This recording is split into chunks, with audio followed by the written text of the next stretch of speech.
Kaget, pria asal Banten ini punya paras plek ketiplek dengan Ganjar Pranowo, ternyata rambut sama-sama putih, inti potretnya. Pria asal Banten ini disebut punya paras sangat mirip dengan Ganjar.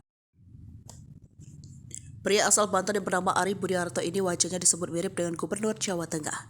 Ternyata rambut pria asal Banten dan Ganjar Pranowo sama-sama putih sampai disebut mirip. Sosoknya warga Banten yang ramai diperbincangkan lantaran memiliki kemiripan dengan bakal capres PDIP Ganjar Pranowo. Tak cuma wajah, keduanya juga mirip di bagian rambut. Ya, rambut mereka sama-sama berwarna putih. Ari pun kerap diajak foto oleh orang di sekelilingnya karena dikira sebagai Ganjar Pranowo.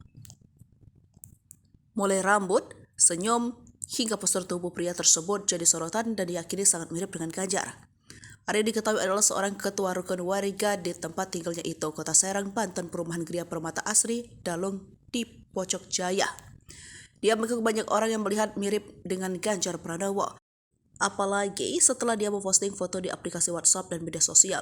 Ari menceritakan mulanya dia dianggap mirip dengan Ganjar, meski saat itu dia belum mengenal lebih jauh sosok yang menjabat Gubernur Jawa Tengah tersebut.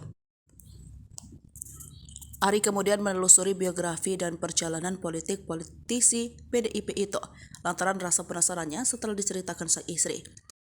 Kemiripan makin terlihat dengan banyaknya uban putih yang mulai tumbuh merata di rambut ayah dua anak itu. Sejak saat itu, media sosial Ari dipenuhi banyak komentar yang menyebut sebagai Ganjar KW. Bahkan setiap postingannya di medsos selalu menyedot perhatian publik.